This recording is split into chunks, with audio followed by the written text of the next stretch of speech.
Coming up next, it's Dexter's Laboratory on Cartoon Network.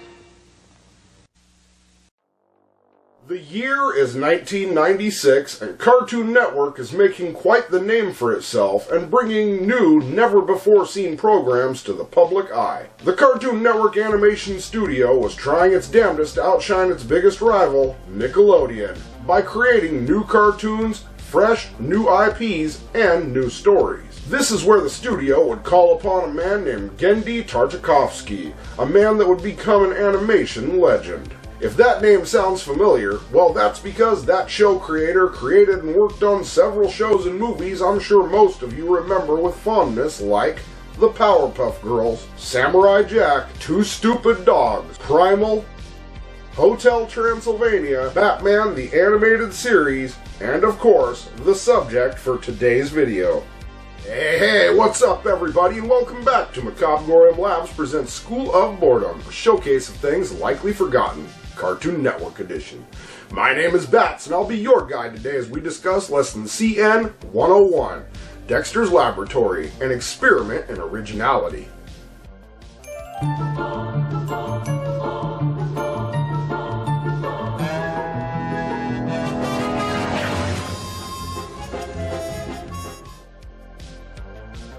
Oh, Dexter's Laboratory, or more commonly known, Dexter's Lab. One of the original Cartoon Network cartoons. In fact, Dexter's Laboratory would not be the first Cartoon Network original series, but would be the first of its cartoons starting a legacy that would span over the next 2 to 3 decades. First introduced in 1996 after being showcased on the What a Cartoon Show, 4 pilots were aired before it would be picked up for a 2-season run that would last until 1998. The original run would consist of 52 episodes, or 142 separate segments. The first 2 seasons would be wrapped up in 1999 with a movie called Dexter's Laboratory Ego Trip. And yes, I do plan on covering Dexter's Lab Ego Trip as a standalone video at some point during this season. However, Cartoon Network was not quite ready to let go of the property just yet, so in the year 2000, the studio ordered another 26 episodes, or 2 seasons. Only this time it would be produced with a new team and Chris Savino as showrunner, seeing as Genndy Tartakovsky would move on to create his next legendary IP, Samurai Jack.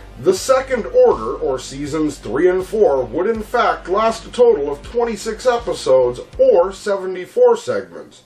But like most things that go through losing its creator, there would also be a few art style and animation style changes, making the show lose some of what made it a hit in the first place.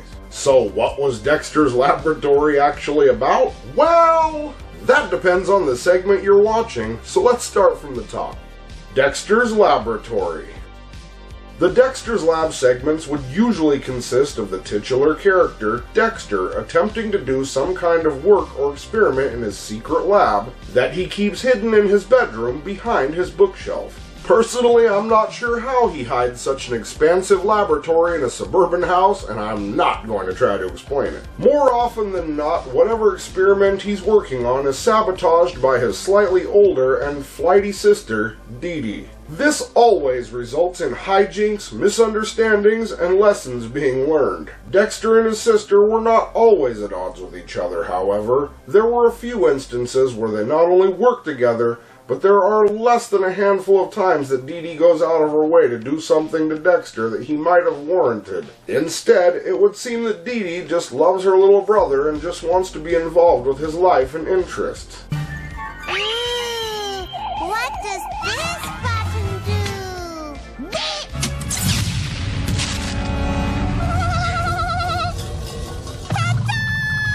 Some of these segments would take focus on the parents too, like the episode A Dad Cartoon that obviously takes focus on Dexter's dad working around the house on a weekend afternoon, or or Mom and Jerry, where Dexter gets turned into a mouse and Mouse Dexter and Mom have a Tom and Jerry-esque adventure. Then there were also parody episodes as well, like the Speed Racer parody called Mach 5, or the episode called Dexter's Wacky Races that parodied the show with the same name. While I'm at it, Dexter had an ongoing feud with his rival, Mandark, and these episodes would see Dexter going toe-to-toe with the evil genius.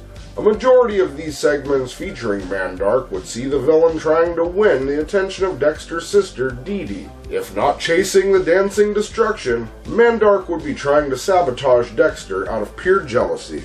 As you're probably well aware, this show had more to it than just the adventures of a boy genius and his family. Matter of fact, let's dial M for monkey. Okay, so during the Dexter's Lab segments, it is sometimes shown that Dexter has a lab monkey. However, this lab monkey is far from the normal everyday monkey Dexter thought he was. In fact, the monkey, whose name is Monkey, was actually a secret superhero. The Dial M for Monkey segments would see Dexter leaving his lab and saying goodnight or see you later to the monkey as he shuts down his lab. But this is where Monkey would be called upon by the secret agency called Global Security, and he would quickly swing into action. Monkey the character was like a cross between 007, Batman, and a dash of any one of the X-Men. He wouldn't be alone for these adventures either. He would be accompanied by his partner, Agent Honeydew, a Black Widow type femme fatale. There was also the leader of Global Security, Commander General. These segments would see Monkey attempting to save the world from some sort of seemingly impossible threat, but using his powers like telekinesis, super strength, and flight, just to name a few, he would always save the day, only to return home to his thankless life as Dexter's lab monkey. Seems you shall never become anything more than a mere monkey. Monkey, this is Agent Honeydew. Help us. Speaking of superheroes, we also got the Justice Friends. Major Glory, Valhallan, and Krunk. This trio of misfits would be the super team known as the Justice Friends. These segments were all kinds of fun. They were set up as something of a mock sitcom about three roommates that share an apartment complete with a laugh track. Only these roommates just happen to be superheroes. The characters involved with these segments were Major Glory, who was something of a cookie-cutter Captain America mixed with Superman type, and de facto leader of the trio. Then there was Valhallan. He was kind of like Thor, if Thor was a rock musician, or better yet, if Thor was mixed with either Bill or Ted. And the infraggable Krunk.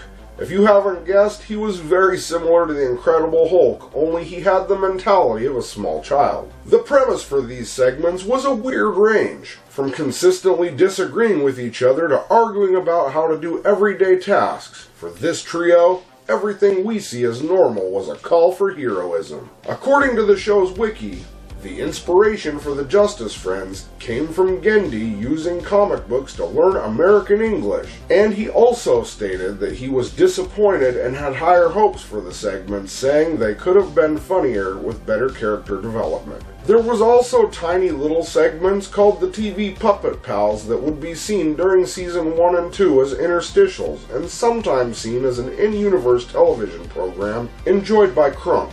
Okay, so now we have the creation and premise of Dexter's Laboratory, but who was it that brought this show to life? Let's find out. Let's start from the top with Dexter. Dexter, the boy genius, was voiced for Seasons 1, 2, and part of 3 by the late and always fantastic Christine Cavanaugh. For the remainder of Season 3 and Season 4, the titular character would be voiced by Candy Milo. Dee Dee was voiced by Allison Moore in Seasons 1 and 3, while Kat Cressida would fill the role for Seasons 2 and 4. Then Mom. Mom was voiced by the always memorable Kath Soucie. And of course, we had Dad voiced by the wonderfully wacky Jeff Bennett. And Dexter's arch-enemy, Mandark. Mandark was brought to life by Eddie Deason. Moving on to our next segment, who was Monkey and his team? Monkey had a total of 3 voice actors, Frank Welker, Corey Burton, and Fred Tatasquar, with Frank Welker taking the role for a majority of the segments. and Monkey's partner, the super spy Agent Honeydew, voiced by Kath Soucie, and one time by Paula Tiso. Moving on to our last segment, let's talk about the Justice Friends. Major Glory. Major Glory was heroically voiced by the legend Rob Paulsen. Rocking up next, we had Val Howland, voiced by the super talented and multi-voiced Tom Kenny. And finally, the infraggable Krunk, who was voiced by Frank Welker. I almost forgot the TV Puppet Pals, and they were voiced by Tom Kenny and Rob Paulsen. What's wrong with you? Can't you see how complicated and contrived that joke was? And Dexter's Laboratory didn't stop at just a cartoon. Like most things from this era, you guessed it, they also had video games. Aside from starring in a handful of Cartoon Network-based video games, Dexter would get 4 games of his very own, and 1 Cartoon Network universe game where he would take the role of one of the main characters. First up, in the year 2000, they gave us Dexter's Laboratory Robot Rampage for the Nintendo Game Boy Color.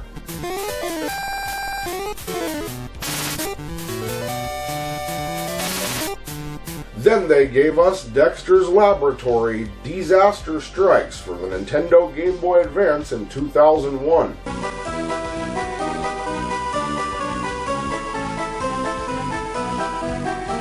Later, in 2002, they gave us Dexter's Laboratory Chess Challenge for the Game Boy Advance. It was sort of like Battle Chess.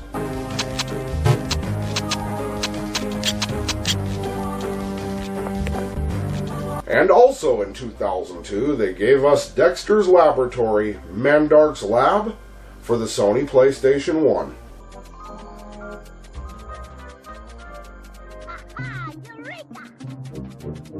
Dexter would have several other appearances in other Cartoon Network games that we will talk about hopefully this season, including when he made his somewhat return to games in 2009 with the Cartoon Network MMO Fusion Fall.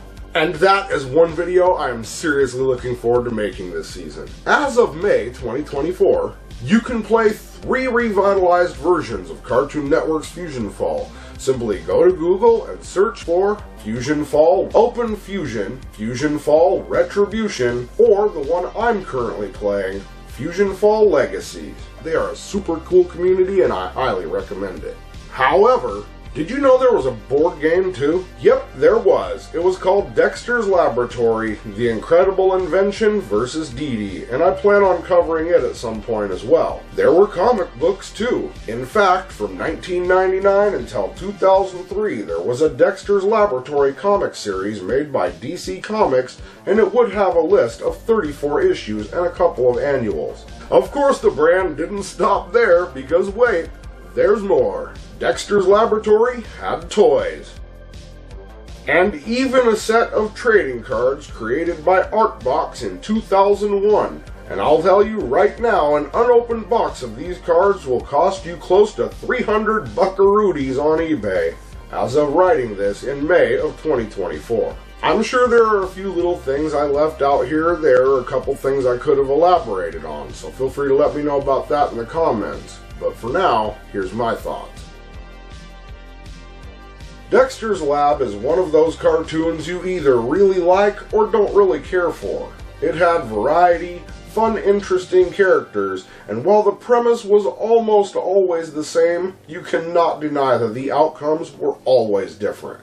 There were times the show could push the boundaries of what was considered mature or edgy. I really wish Cartoon Network would release all of the cartoons on physical media for us superfans to collect and enjoy, as well as share them with our friends and families and loved ones. Personally, Dexter's Lab will always hold a special spot in my heart, as I remember sitting in front of the TV and watching the night it premiered. But now you know what I think, I've just gotta ask. Were you a fan of Dexter's Laboratory? What was your favorite character or segment? Have any comments or other favorite memories or stories? Did I forget to include something? Maybe you have a suggestion for a future video or just want to drop in and say hi. Either way, I look forward to hearing from you. And with that, unfortunately, we've come to the end of our very first School of Boredom Cartoon Network lesson. I've been your host, Bats, and I hope you had a good time today as we discussed Lesson CN 101, Dexter's Laboratory, an experiment in creativity. Be sure to check back next time because you never know what we have in store. And as usual, think for yourselves, be excellent to each other, and always keep it creepy. What does this button do? No, don't do that!